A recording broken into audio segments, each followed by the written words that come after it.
Ladies and gentlemen, welcome to another episode of the Open Discussion Podcast. I have a very special guest. I call him VIP, extraordinary. You know, when I first met you, Sean Major, I was convinced you were an FA guy. I'm yet to see an infantry guy dressed that nice. You know, stay claim 24/7. He got to be an FA guy. He's not an infantry guy, but command somebody to retire.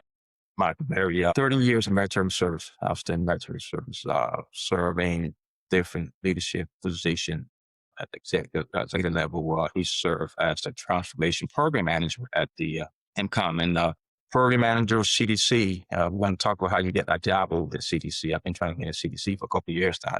I guess they keep kicking my resume, all over the place. Operation Sergeant Major over U.S. Army South, and of course, coming down at the U.S. Army Drill Sergeant Academy. And he serves as the city manager, of course, the garrison CSM for one of the biggest garrisons in the U.S. Army. But most importantly, recently, he just added an author to his repertoire. Just wrote a book called Boots, Blood, and Brotherhood, a memoir of a CSM fight for respect, purpose, and brotherhood. That's pretty amazing, yo. How you doing, Sean, mate? Good. How about yourself? How's it I going? can't complain. I want to say thanks, brother, for taking time to come on here. But you got other things going on. And just want to say I've observed you from a distance because, of course, you were ahead of me. I class 66. I think you're class 02. You guys went up and played golf all day, I heard. The academies. I wish that was the case. Yeah. But luckily for me, I've known your spouse for a long period of time. Outstanding CEO, Sean Major, for class 66. We got to say that already, class 66. I've observed you. I've heard other good things about you, relevant. It's great to see another lady who you heard things about that is positive. Your name, brother, not because you don't hear it. Like I said, I did some homework, and I was glad to rather observe you when I was stationed over in Korea, rotation while you was over there as a garrison CS, and I observed firsthand the folks you interacted with. I was very high level. I just want to say from me to you, thanks for your service, for what you do. I appreciate that. Yeah, so 30 years of military service, it has to start somewhere, something we have in common, we're all airborne guys, so I know how your back and your knees are holding on because my back is killing me every day. Just the drought is holding it. It's been a lot, but I appreciate you. I want to start rather from the beginning. Like I said, 30 years of military service, you serve in key leadership position at different action line.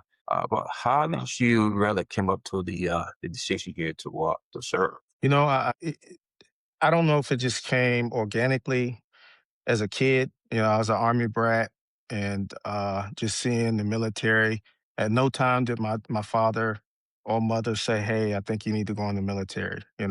I really had some really good, solid parenting and some really good role models for one. Even though my mother, she didn't serve, but my sister and I both comes from, me and my sister, and then my parents. So all three of us served. My sister did some time in, and then she got out and she became currently a collegiate PhD professor. So, and then my father, he did 31 years, multi-tour, Vietnam vet. And I think the military was somewhat of a security blanket at first because you just around it so much. But then it just something I really wanted to do. Now, my career wasn't a straight line by any means because I started out really wanting, and it's in the book, really wanting to be some type of agent, right? I really wanted to go in law enforcement. And so that was my first plan, like in high school. And then you will see in the book, it derailed. And ironically, I was going to go into the MPs, and they told me I was too small. 89, they told me I was too small to be an MP. Only 30 years later to what I was able to accomplish um, Yeah. as far as like the schools and combat and everything like that. So I look like I just took that as a sign. So, and then I went off to college. And then from there, some things put me on another path. And I wound up enlisting out of Georgia Military College. And I was in the advanced commissioning program. And all those things have stories in itself, right? That, I wrote in the book. But I went to the let me back up. I went to the 82nd. I went to basic training AIT actually with airborne wings because I went What? to airborne school as a cadet. So Oh, as you can imagine how that looked coming to basic training, infantry basic training AIT with airborne wings. And I dared not put them things on. I think I tried it like once, maybe like week 10 or something like that. And that didn't work out well. So I took take them it back off. off. Yeah, Yeah. yeah, yeah. So like airborne, I kind of since I did it in college as a cadet, it was kind of like in my blood. First duty station was 1505 at Bragg. A lot of phenomenal leaders there. A lot of folks. I remember Hugh Shelton was the CG, and the kind of army is so small because I'm standing there. We did like a squad competition, and I'm just like PFC Barry standing there. We won the squad competition. My squad. I'm standing there. He's giving out these arcoms. He stops and looks at me and it's like, "Hey, you look really familiar. Is your father?" And just turn out how small the world is.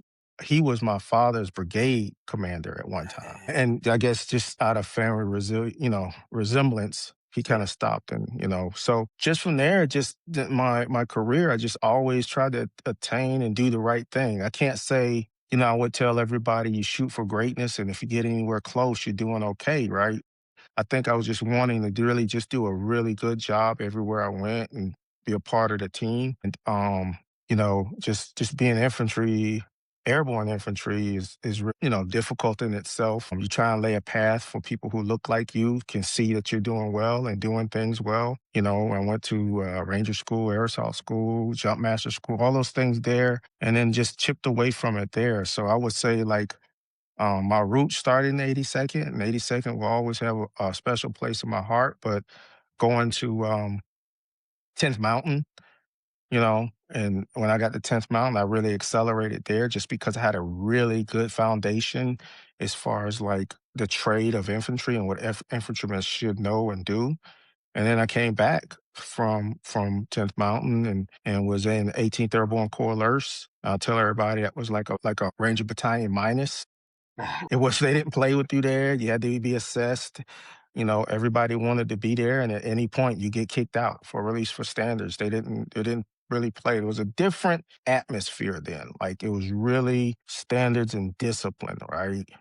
If you were in the compound, you PT'd all day or worked on your craft. If you ever left the compound, they expected you to be in spit shine boots and starch uniform and beret holding a standard. Every step of my career. So from 18th Airborne Corps, I left and went on a trail. And from the trail back to the 82nd as a platoon sergeant, and there, that's where my nickname Papa Barry came from because I treated all my platoon and young studs like their family, right? I treat them like they were either, little brothers and nephews, right? Squad leaders, soldiers, but as a big brother or uncle, I used to have this thing like, hey, look, I wouldn't be a good parent if I didn't punish you, right? So we had this symbiotic relationship with the platoon, the people I led during that time that really had me grow a lot because I had a lot of good examples in my past. And I just kept going and went to be a RI as fate would see it because I had all this experience in long range surveillance. I was a Walker and Charlie Company, what they call like straight line ranger instructor. And the guy was in Corps Alerts. He was the first sergeant, a senior instructor over there. He used to say, look, we need some guys. He asked me to go over to a reconnaissance leader surveillance course. It was an RSLIC. And I wound up making first sergeant over there and taking over the attachment there. And after that, again, another thing of kickback because I did a lot of stuff with other agencies, got a lot of really cool schools.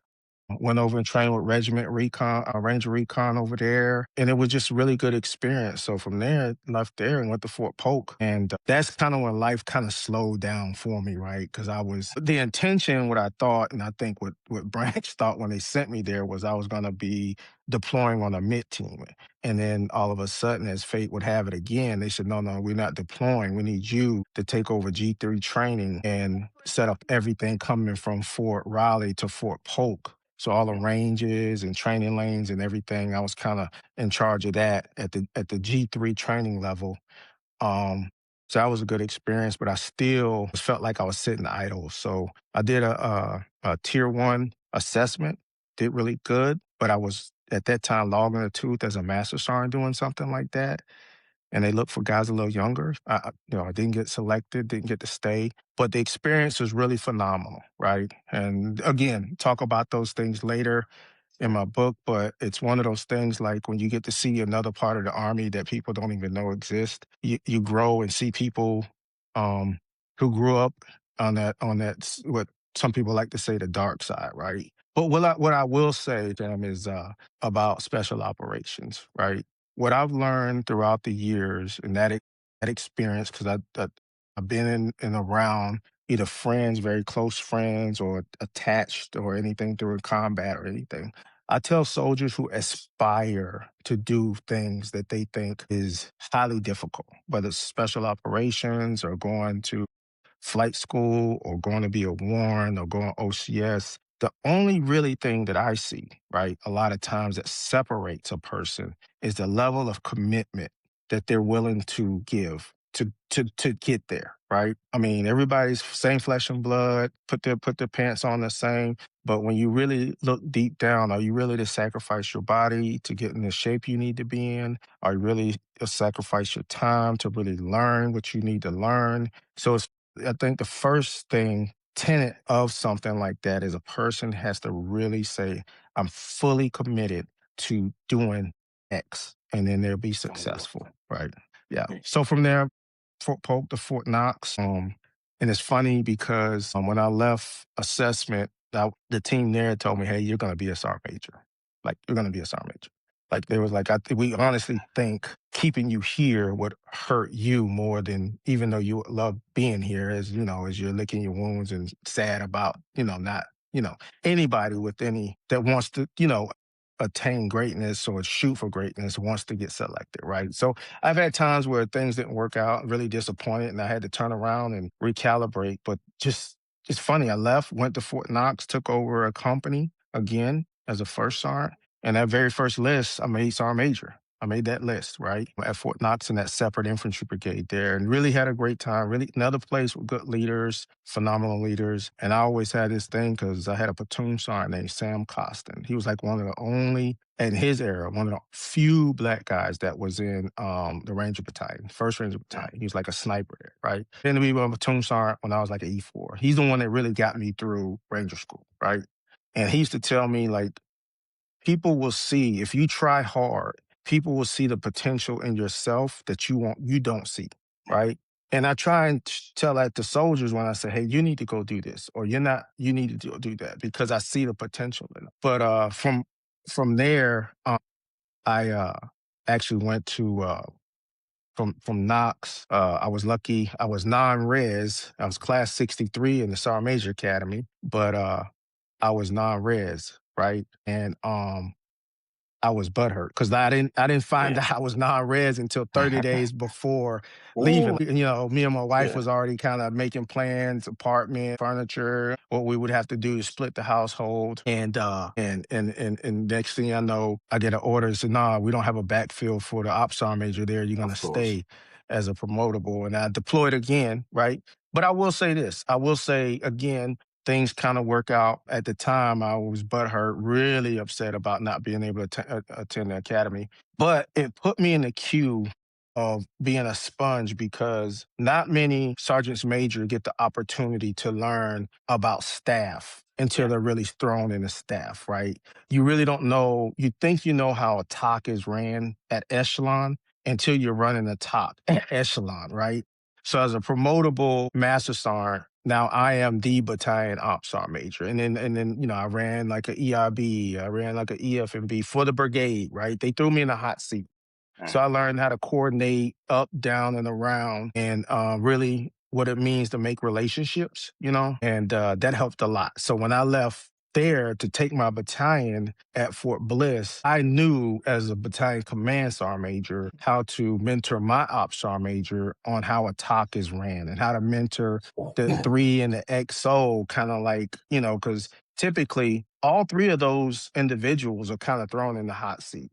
Our yeah, level of education is different. They kind of come and already kind of know, but when it really comes to the fighting talk and running a talk and how things are, the battle captains and duty rosters and things like that, you kind of learning that on the fly unless you've done it two times, three times over. You've done some cycles of it. So I was blue, right? So I was good to go at doing that. So I had a really good battalion. I took over a striker battalion. Again, up until that point, totally light infantry. Now they give Mm. me a vehicle, right? And not But, only a vehicle, I I tell you what, I want to bring you. yeah, I want to take you back. I want to take you back some places if you don't mind.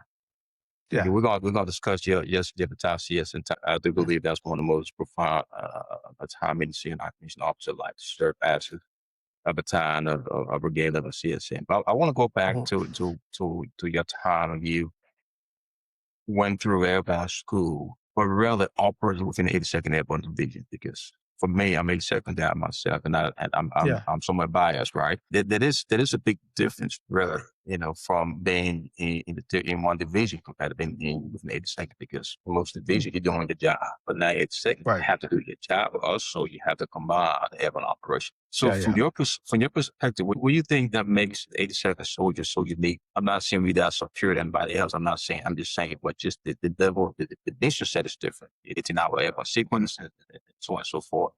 From your perspective, you being in both the airborne ranger gap, being 82nd, what do you think that yeah. make that division so unique and different from other divisions? Yeah, nothing to take away because again, I've been light infantry, motorized striker, airborne infantry.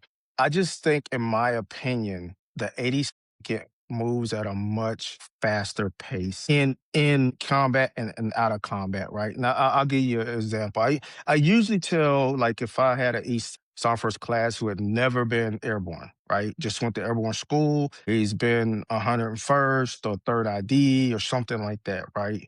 Out and he says, "Hey, I want to go to 82nd." Like, typically, I would like, "No, not you.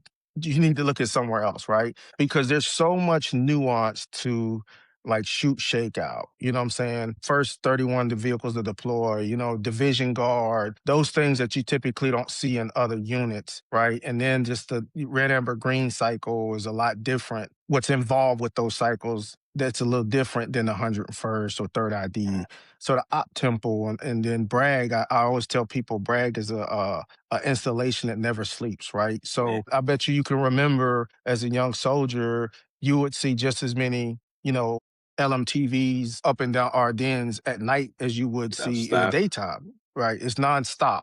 So I would tell people that's the uniqueness of the 82nd, right? And then just that 18-hour sequence, which some other divisions like the 101st, they do that DRF mission as well, but the 82nd sometimes that gets shortened, right? So it's just a different, I won't say mentality, I just say it's just a different culture there that you will see versus, Fort Hoods or Fort Campbell's. It's just the op tempo is so much different. Even I remember when I came in, there was no such thing as you went in the field a lot, but there was no such thing as 30-day field problems there. You were in and out, just like the mission set would be. You were in and out, right? And I remember one of the brigade sergeant majors, they were talking about doing like a 2 or 3 week exercise. And he was like, well, you better find something for us to do because these guys can't get bored, right? Because, if you're in a motorized, sometimes you're sitting on a range in a vehicle waiting to go on the range. You can't do that with Yeah, at the 82nd. It's always you're something to moving. do, right? Got to keep moving. So that's what I would say. I just think the culture and the op tempo is much faster. So much nuance that goes on in the 82nd that makes it the 82nd. When it comes to jumping, right? People may not understand that when you start your first manifest call could be, you know, 2200 at night, but you're not jumping to 04, right? 041 You or the grand yeah, ram hanging yes. out, right? I mean, it's something Green wrap else. hanging out, so and then the expectation, of just going to jump master school and some of the stress that brings on, If you're an infantryman, the expectation, at least when I was there, was you got to go get your ranger tab, Oh right? yeah, That that yeah. that that that that was unsaid, but that was kind of like if you showed up without it, it's just different. You know what I'm saying? I don't want to make it seem like, because I've been in other units, right? But I don't want to seem like one's tier higher than the other. But Yeah. I'll be honest with you, it's a different culture. The pace is different, and the expectations from junior NCOs on up is totally different. And that's the key, though, the overall expectations. Because when I was Mhm. there, and as you stated, you being a non-commissioned officer, it was not where it was. I think a first sergeant major and commander, you have to go to your master school and get some command order. But Hmm. it was to some the expectation here. If you was squad leader or section chief of platoons, you got to be a jump master. Right, There's no way around it, right? Just the right, level of pressure is compared to a regular year that you're doing just your job, but now you have to consider you being over not just platoon sergeant or section chief or squad leader, but also a jump master. But right. then the idea here, not because you are an E6 or E7, meaning those positions are just greater. No, no, it's the best person get the overall position. I mean, I've seen Right, right, guys who E5 in charge of E6 because they're just overcompetent right. level. You talk about your level of operation experience, and that's an area that I really just want to explore a little bit more Hmm. because you had an opportunity to serve in operation settings. So when the time comes for you to be a battalion CS, and you can help at least coach, guide, mentor Hmm. those operation assignment majors. And I do believe every senior operations officer should get exposed to operations. It's just me. I think it just sets Hmm. you apart from your peers, but also give you a good appreciation for how the organization overall run. From my experience, I'm an FA guy, but I was put in to be first BCT, ops sergeant major. When the sergeant major was not there, we jumped into the running with Dropson over there on Hmm. full flow. The level of responsibility is out of control. So how was that for you? But how did that prepare you as an ops guy? I understand the operation training process with time for the kids to be. You become battalion CSM. How was that able to really shape you to be a good and effective battalion CSM? Now, because now you're a battalion CSM, you also, oversee and supervise operation as well. Also train, guide, coach your staff. How was that for you? So let me, and this is Mike Berry speaking, right? So I'm not saying this is, but from my experience, right? We always go back to how we the last position and kind of gravitate to that and then kind of mature from there, right? Mhm. Because it's either a school that prepared you for it or or you can go to the FM, open up what a section sergeant needs to do that's on the gun, right? And it gives you a list of stuff you're supposed to do. Yeah. One thing that there is really no um performance measure list is for ops sergeant major and specifically for a battalion sergeant major, right? So let's just say battalion sergeant major. Battalion sergeant majors, you don't really get a script. You have to find your footing to really be successful and what you do for the battalion and day to day and more importantly for your battalion commander, right? So my experience really helped me because now I know um not my part as a first sergeant, my piece of what a company provides to the battalion, but now I know what all companies should be providing to the battalion, right? And what the three and the XO roles are with the SAR major. That's what I learned as an ops SAR major, right? Whether in garrison or downrange, I've learned that, right? So when I became a battalion SAR major, I was more mature stepping in that position than I think I would have just coming straight. Because, some people do come straight out as command SAR majors from the academy sometimes, depending on what the force structure, what we need, and stuff like that, right? So with their first, I would say 90 days until they kind of have another, like look left, look right in like a training meeting or commanding staff at the brigade level, they're looking left, look right. And they're kind of operating at a first sergeant level on steroids, right? Not everyone, but I mean, if everybody just being honest with each other, then we all know this is the first time you're sitting in this. When I had my battalions at 868 on the TDA, so a lot of moving pieces. You're kind of thinking you're going to be, you know, a first sergeant on steroids. So you kind of like gravitating what first sergeant business is, right? And you kind of start missing the boat of really what a CSM is and should be. And that's kind of the transition I would say for someone to kind of learn how a battalion operates. It would help you as a battalion CSM. It would definitely help you as an operations, and you won't have that anxiety, right? Because I'd say some people try and fake it for a little bit, and then when they Yeah. get it, they come out of nowhere and say, "Where this guy came from? He just Yeah. woke up or something, or a girl came from where they just woke up or something." So that's how I'd say. I'd say like for me, being in the operational side kind of let me understand how brigades, divisions, because those ops star majors work kind of like in the background. And then I had some really good battalion commanders that I I had a pretty good working relationship with, right? So I literally had just quick story. I had when I left to take my battalion, I was downrange in 2 infantry ramrods out of Fort Knox, right? And I'll never forget, I had Lieutenant Colonel Lopez, and he was like, and I think I was leaving in like 2 days, maybe even the next morning. I was getting on the aircraft, leaving Fob Eagle, right, going to take the battalion and Bliss. And he was like, I was in the talk, and he was like, "Hey, Ramrod 3 November, I need you to come in here and talk to me." So I was like, "All right, what's up, sir?" And he was like, "Hey, consider this like your last consult, right?" And I'm like, all right, cool. So I'm thinking he's gonna like wear me out, like this is what you need to do. And he was like, "You know what a battalion commander really needs? Like what really would help me?" And I think most commanders. And I was like, "What's that?" He was like, "You." He just told me, he said, "You have a really good gift of reading people and really getting stuff out of soldiers, right?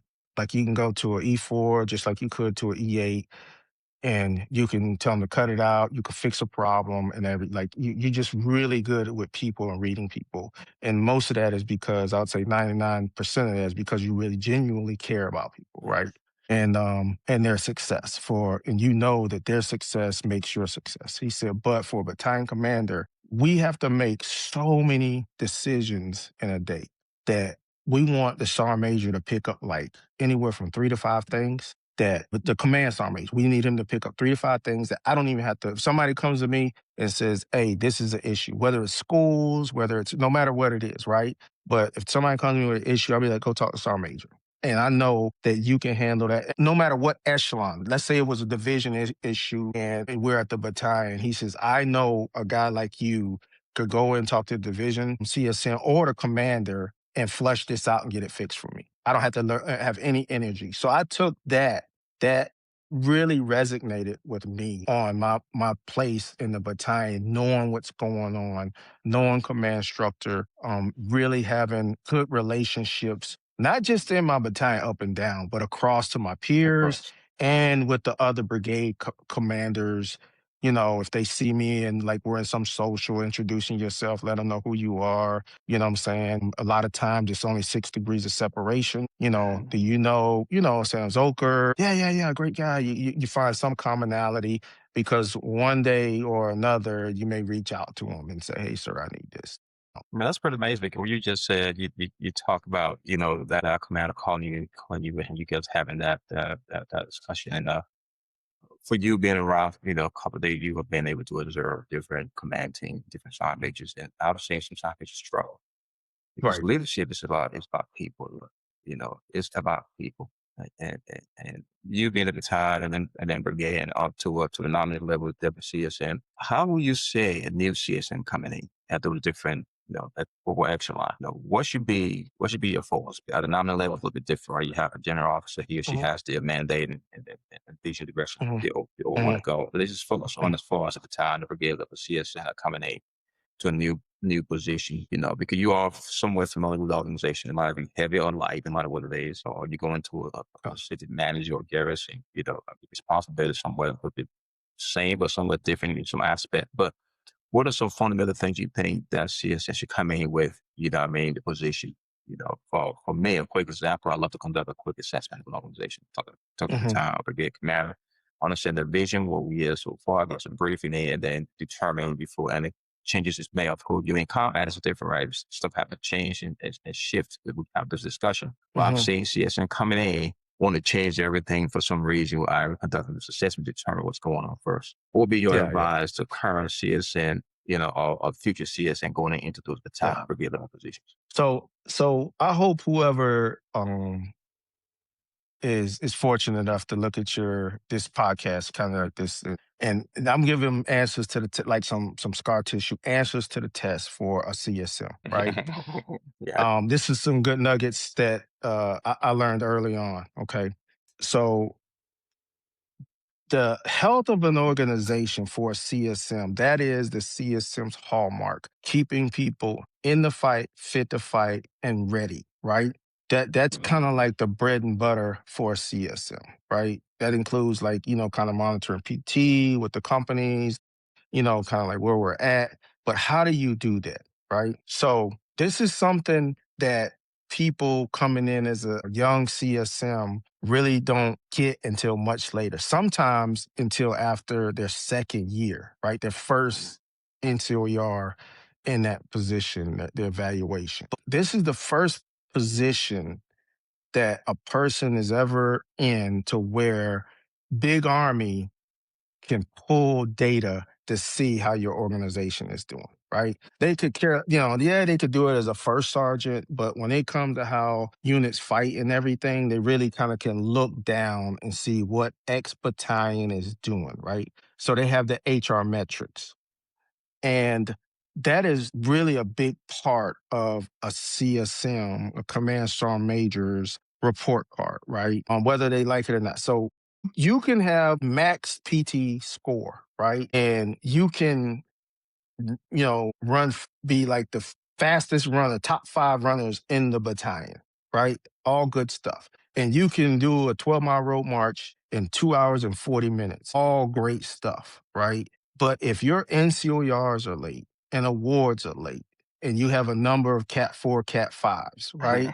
That means nothing to people echelons above you because your battalion is not ready, right? Yeah, that's a No matter captain. how, yeah, no matter how good you look. So I think the first thing that I would tell, I hate to say young CSM, but a new CSM, I would say learn your HR metrics first. That will give you the health of your organization, right? So if your Charlie company cannot ever get NCORs in on time, then that could be some mentorship that needs to be done at the Sergeant First Class, 7 E8 level to give them some tutelage of how you get that done, right? If they're struggling on Cat 4s and Cat 5s, that means either the company commander is losing focus to help the first sergeant out, they're just staying in the field sometimes, and they're not giving, the soldiers time to get to dental appointments and get these things, their med pros done. So I think that's the HR metrics. If I had to tell any CSM coming in, because that is the one thing that if DAG3 5-7 wanted to say, hey, I need to see what X battalion is doing, right? Or the division wants to dip down into a brigade.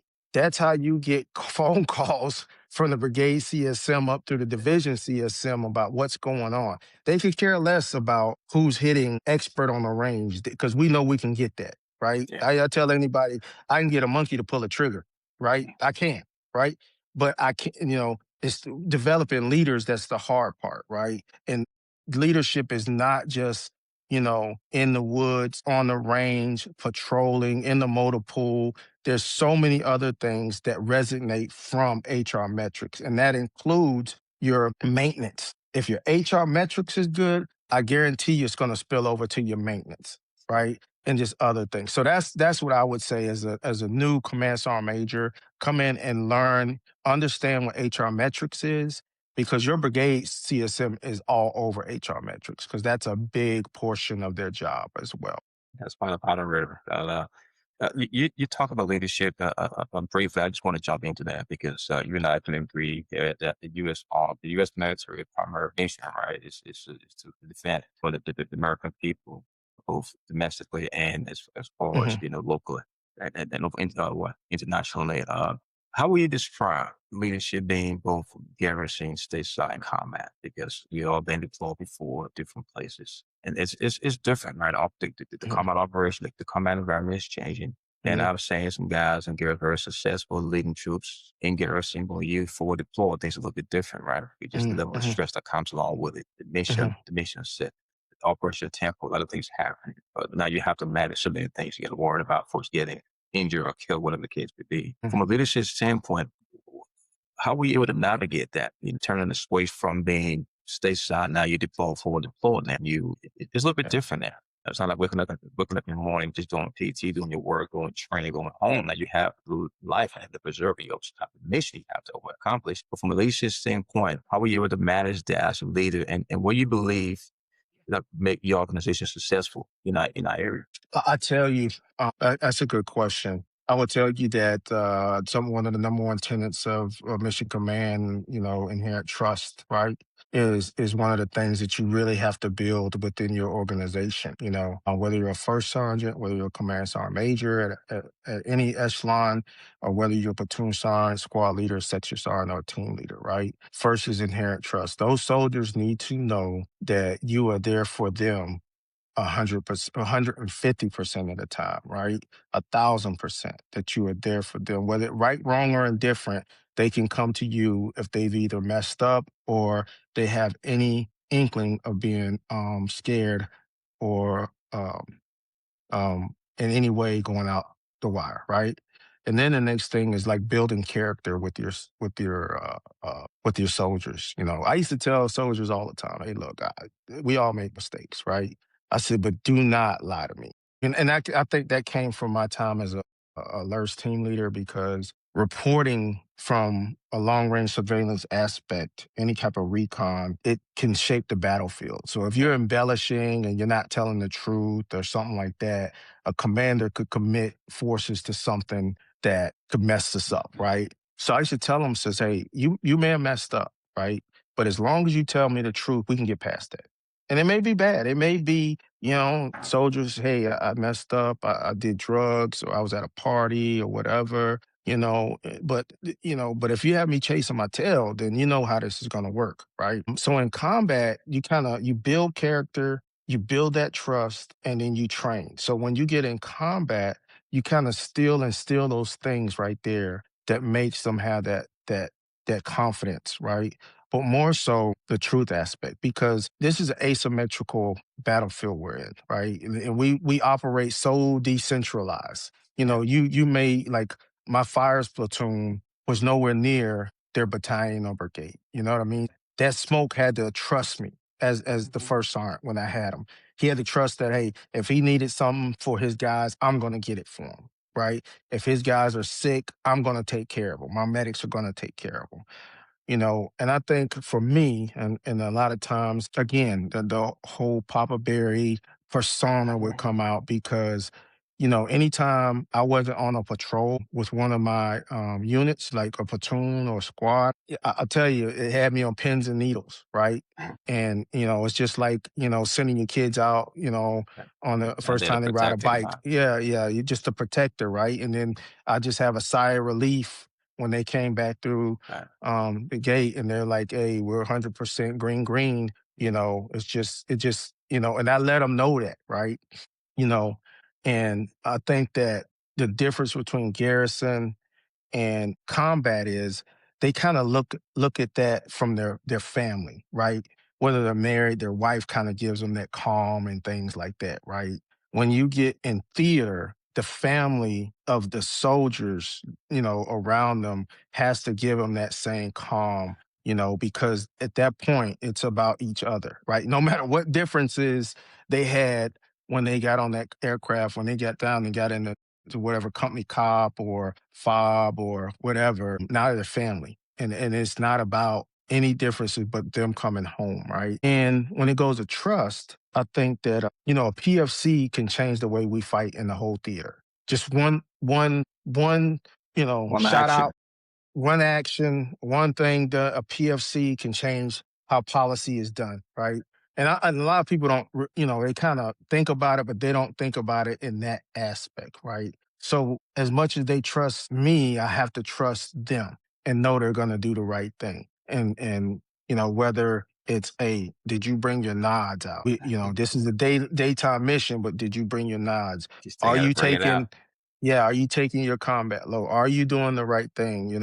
Are you doing your checks? So the small things become second nature. I was a stickler on layouts before you went out on the mission. Like some people, I've been some places and you will see a platoon from another company just jump in the vehicle, and then you'll see my platoons doing layouts, and the platoon sergeant's checking where everything is on them, making sure they got an IFAC, they didn't take it off, making sure they got the ammo, making sure the ammo, they've cleaned like, that's just how we were, because we wanted to be prepared. You always say, if you're looking for a fight as an infantryman, you better be ready for a fight as an infantryman, because we don't know how big that fight is going to be, specifically in Iraq and Afghanistan. Sometimes you think you're just gonna, oh, we're just going on a presence patrol, and then all of a sudden somebody kicked over the hornet's nest, and then now we got problems if we haven't prepared ourselves. Yeah. Yeah.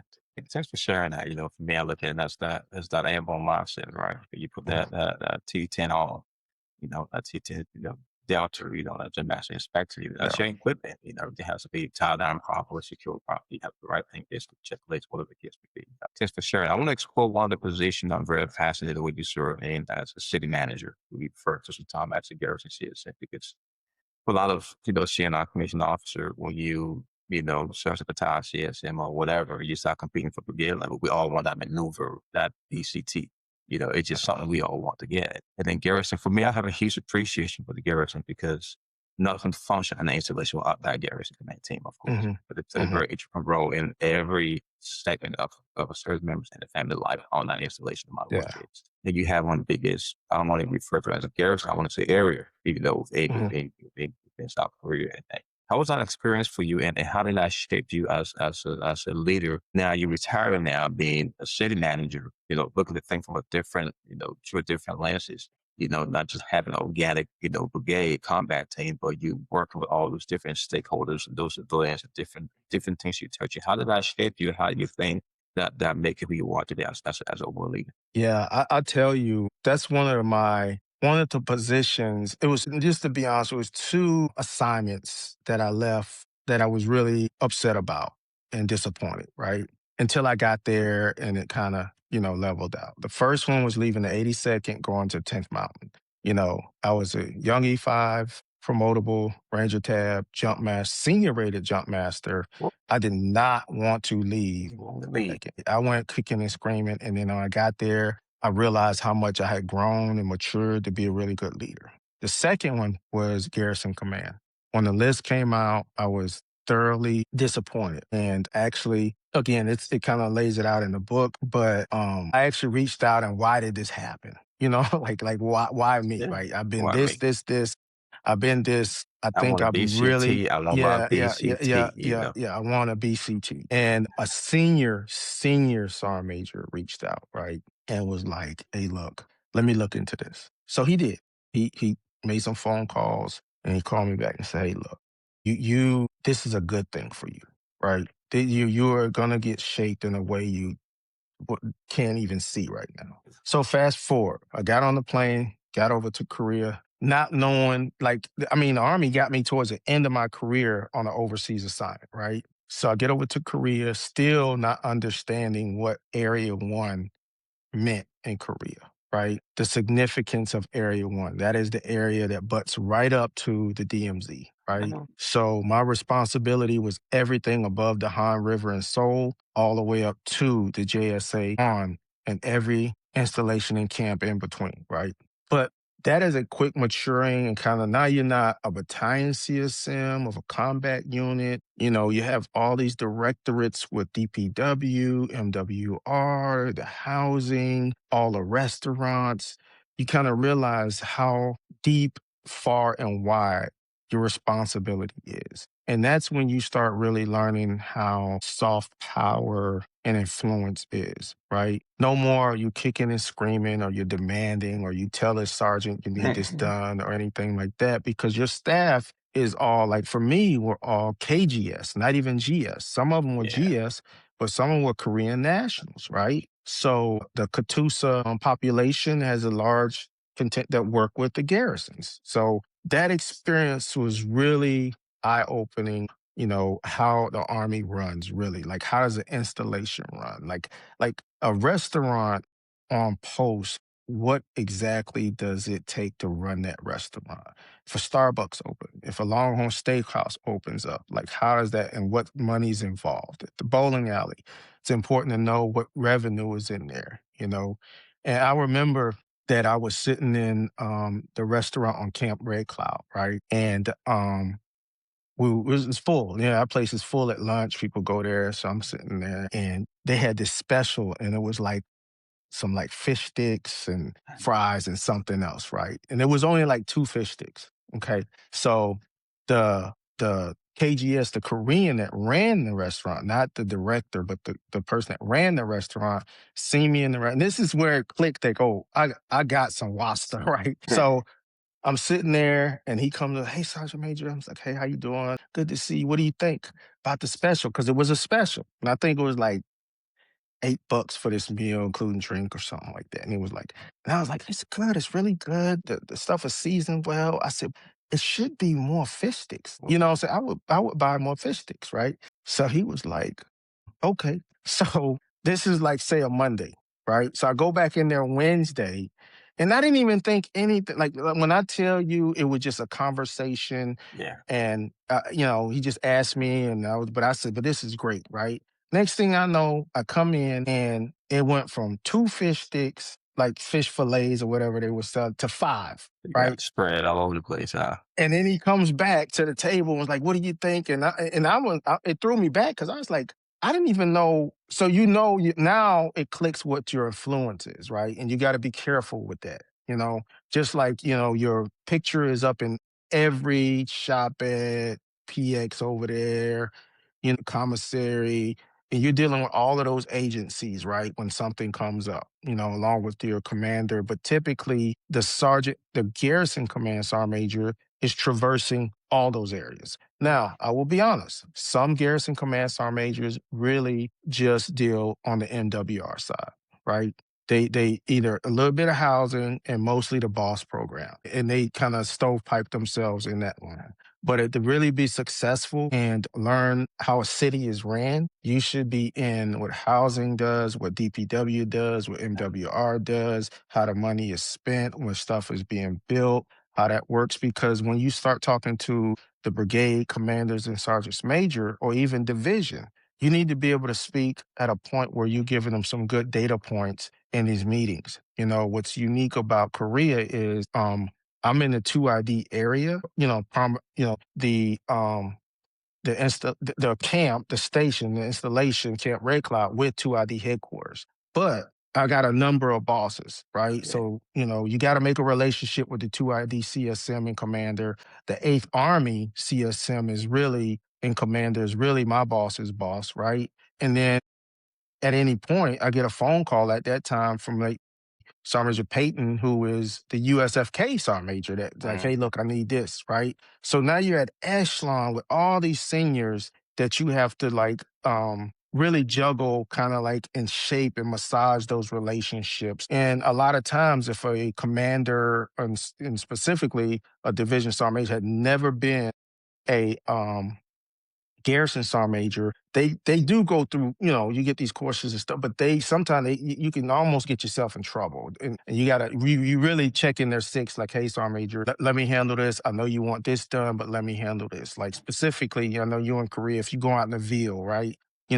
It may be an indiscipline that happens in the Ville, and the CG and the sergeant major want something fixed, right? And they may insert themselves. Well, in order to give them um, a buffer. The garrison really has that ability because they could talk to the KMP. They have MPI, CID under their preview, so it kind of keeps the seniors, that buffer if they had to make a decision, right? But you start learning those things to help your seniors out and stuff, and then help even battalion sergeant majors because even when you're in rotation and everything, you start learning and you want to keep everybody safe and out of Yeah. trouble, and you want to give people good TTPs and things like that. But I tell you, that's one of my favorite assignments in Korea as a garrison CSM.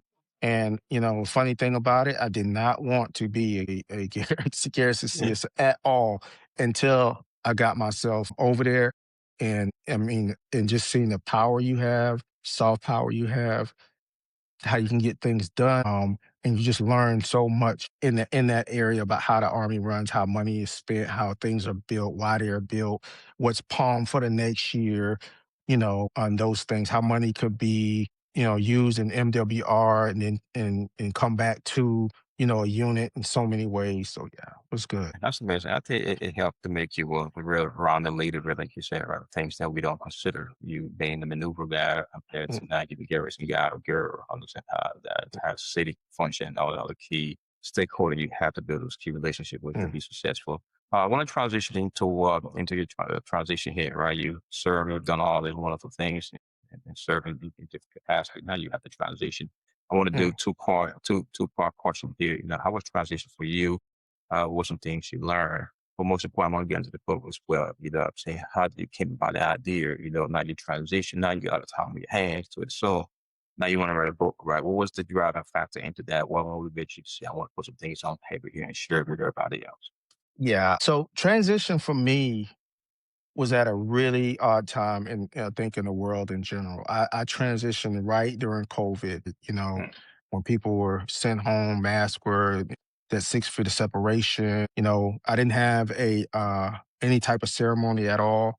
I literally, my day to go get my flag and my other ID card. I showed up and it was 6 feet of separation. It was basically empty in there.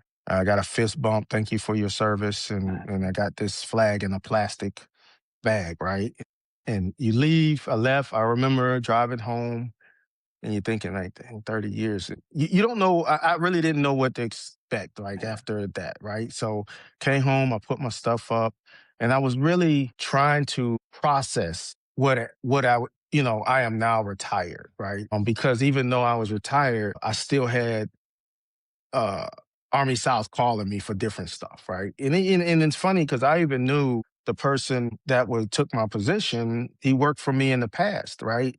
But it was like, well, one of the colonels there was like, all right, let's make it clear this guy's not Mike Berry, right? Like he's this different, right? He's not Mike Berry, right? So we gotta adjust. So I just handle business a little different than I consider myself a little bit more progressive, a little bit more, you know what I'm saying, a lot less even in theater, rounds are firing and over, and I'm still kind of like, hey, talking like this, hey, let's get this done. And I was just different. But when I retired, it just felt one, you feel like you're just thrown off a bullet train, or it's just everything comes to a screeching halt, right? You can hear things better. You know what I'm saying? You're reflecting a little bit better. But now I think you don't know what's next. Even if you think you had a plan, you're gonna audible off of it. Like here I am, I'm several jobs in after retiring, and I just think you don't know what you want to do, right? Until you find it, because there's so much things that you've done as in 30 years, or even in 20 years. If a person did 20 years, it's so much stuff that you have that you want to share, like so many skills that you have, right? And a lot of it has to do with leadership and management and things like that. Now, I will tell you that I learned a lot in the garrison than I never would in a maneuver brigade about civilian leadership, right? And civilian development. So in retirement after transition, I kind of just like found myself, and then opportunity arose to where I was an exercise planner for Army North and for their natural disaster contingency. Learn something there, right? And that was like a temporary gig, right? And I think I was given that opportunity, and I was sitting in a room full of O 05s and O 06s. I think it was me and another E9 who retired maybe like 6 years prior doing this, right? But it wasn't what I really wanted to do, you know. And then opportunity again arise, and I got came about, and I was had an opportunity. That's where I became the program manager for transition assistance centers, right, and under TAP. So I really like that. Now I'm in MCOM, back kind of like full circle as a garrison sergeant major. I understand how it works. I understand how installations work. So I found myself really a valued asset there, which really shape those transition centers. And what's funny is me and my wife actually worked like two cubicles away from each other, mm. which was pretty cool. It seems like you go 30 years and you go in different directions, right? And then now you can actually ride to work together. So that was really special, right? But yeah, so I'm here. I am in MCOM, and that's when the Army transitioned to IPSA, right? So I get put on the IPSA Tiger team, right? Because it was really fresh in my mind, but it actually attached to the transition centers. What needed to be done? DD 214s, going through transproc, getting your DD 214, those other your retirement certificate. So I was traversing back and forth from Belvoir, the DC area, trying to, as we doing, they're doing the programmers doing the programming, how the workflow should be and everything. And a year to the day, I got a promotion, and that just came again. People see, something in you can't see in yourself. You know what I'm saying? Potential in you. So that the director of the G1 was just asking me, "Hey, how do you feel about being on the team?" And I actually came on as a temporary employee, and she thought I was a higher grade level. So she was like, "Wait a minute, you're what?" And then I was like, "Yeah," because I would go up to the C-suite with her. So I would go up with the CG, I would go up with the tier three SCS, and would help her brief, and I would design briefs or build briefs for her. So for some reason, she thought I was like a 14 or 15. And I was like, "No, no, man, I'm not." So she was like, who hired you? Like, how did this happen? And first I'd tell her, "Hey, I'm really, really grateful to be in this position," because at the time I was really grateful, but I was literally looking for something more solid because a term government employee is for a term. That term will end. She hired me permanent, and I was her special projects person to kind of clean up IPSA for MCOM. I'm not for big, but specifically MCOM initiatives, trying to help those soldiers when they retire or PCS and get those orders through and everything. So that's how MCOM happened. The CDC kind of like, again, you kind of work yourself out of one job into another job. Same person, she gets a job, she gets pulled to the CDC to start a leader development program. She just promoted me. I think we only stayed together 2 months, and I was like, "This is crazy. What I'm gonna do now?" And she said, "Hey, tell me what you want to do." And I kind of told her, I was like, "Oh, my bread and butter is operations. I like development, this, but I think I can do anything." She said, "Okay." So a year later, like a December to a December, she calls me up out of the blue. And I think it was first a text, and then she called me and says, "Hey, I think I got something for you. You'll be working under my division, the whole HR division of the CDC, and we're starting a leader development program. I think you'll be pretty good at it, right?" So I started ground zero with her, became the executive officer for the director for that program, and it was just great. Learned a lot of different stuff. And what I would tell everyone, that everywhere you go, it's lifelong learning, right? If you're open to it, it's lifelong learning. So for me, up until that point, it's always been military centric, right? Even in MCOM, you still deal with colonels, the CG, sergeants major, you know what I'm saying? And then you have the GS civilians. But when you get to the CDC, it's highly collegiate. Bunch of PhDs, epidemiologists, doctors, veterinarians. So you kind of got to shift gears, and you kind of learn different about how you carry yourself. Most importantly, how you communicate with people, because they don't communicate in the same way, even in email, right? They don't communicate in the same way as the DoD does. So I learned a whole lot about how they train, how they develop them, and it was really, really good experience. Really good experience, and learned a lot from a lot of great people who had never served. They were fans of the military and respected the military, but had never served. So it was, I think that really was a really good set of tools that I received there in the CDC. And I would tell anybody, they're always, because what I learned is there, you know how, like, a lot of jobs, people say, "We need to know you could do this job," right? You apply for a job, we need to know you could do this job, right? So they were transitioning because they were realizing they were missing out on talent. So they look at competencies for the job, and then they look for people who have the competencies to do that job, right? Because if you have these competencies, then I can teach you the job as long as you have these skill. These, I think, a lot of times, even in the DoD side, other than like when you're trying to go towards soft, when they're looking for, when they say, "Hey, we're assessing you for something specific," a lot of times that's a competency that you have, that they know you're not an operator, but they can get you there if you have these set of competencies, right? And character. So I learned that at the CDC, and I would hope this world kind of grab, because they miss out on a lot of people, rather than saying, "Oh, you have this education and you've done this, this, this, this." I think they miss and say, "Well, you don't have experience in this." Well, but I do have a competency to do that. You see what I'm saying? So I think I think we're starting to transition more into that just because young people aren't doing a traditional path of college and certifications being so much more, which build competency. So yeah, but I really like that, and I learned a lot from there. That's amazing. Thanks for sharing that. I mean, it's amazing how you transition, but also you were exposed to different position, different organization. I do believe the experience you gained to the military was able to allow you really to get in this position to become a very, very successful at it. That's a way to really do it now. I want to talk about the book here briefly, if you don't mind. What was the motivation behind the book, and when it's all said and done, person read that book, what message are you trying to convey?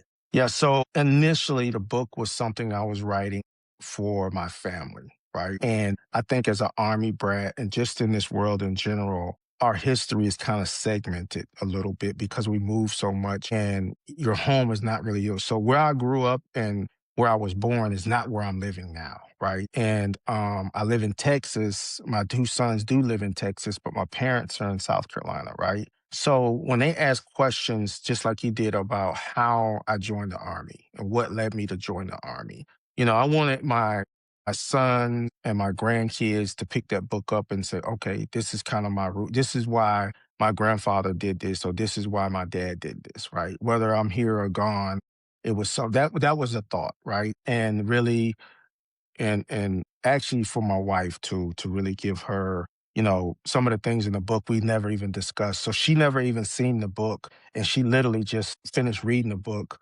last week, right? And I didn't let her read it, because it was raw, unfiltered, and it was my story, right? But I would tell you, this book is not just a story about a command sergeant major in 30 years of military. It doesn't just talk about jumping out of airplanes. It doesn't just talk about going to Pathfinder school. It doesn't just talk about Ranger school. It talks about the resilience of not making something and turning around, picking yourself up, training, and then get it. It talks about relationships with your family. And I was brutally honest about as a husband and a father, where I can now see clear eyed where I was wrong. Was my family with me or was I dragging them with me? Right. And it was a reflection of those things that I think anybody picking up the book in any type, whether you're in the military or not, you can kind of, as a person, self-assess your relationships, your resiliency, your passion for life, and those things. It just goes in the order, and I think as people read the book, I'm getting feedback to where they're like, "Hey, I took this back as when you have a family, I should do this. I took this is a never quit story. I took this as because earlier I was told I couldn't do these things. I was told I couldn't join the army and be an MP, right? And then after 30 years, not only I suppressed that. I was, a master rated jump master, pathfinder, air assault, instructor, all these things that, drill sergeant commandant, just a list and list and list and list of things that in the beginning of my life, when I was a teen, I was told you're not going to be able to do any of that. So I just think that people need to say you can't, don't take no. Like one door shut, another will open for you. So I think they get that in the book.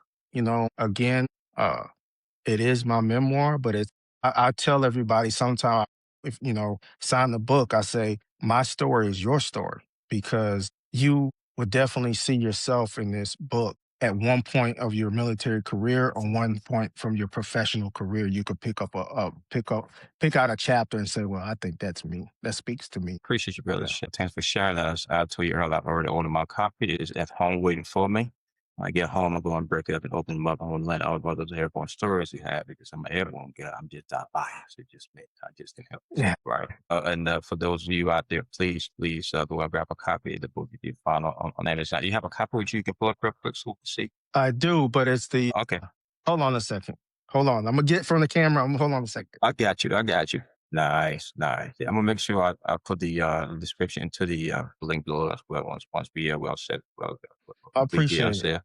Let's support our brother to make sure this book is number one bestseller on over Amazon. I'm gonna make sure I echo the best that I can because writing a book, once especially as like you said, your memoir, or something you're putting out there, it takes a person to really go back and kind of reflect on those stories, things you went through your overall life to put that things on paper. So I really appreciate you for doing that, for really sharing your story, and hopefully it can impact some people out there. Because I've been seeing traffic. Your wife, she been very proactive in terms of putting it out there. It's good because a lot of Yeah, yeah, folks and that I are getting their appreciate her hands for on that. it. Yeah, Mm. a lot of folks are getting their hands on it. I do believe it's impacting people in a very positive manner. I've hijacked your time here all day. I just got one final question for you before we kind of end this airborne operation.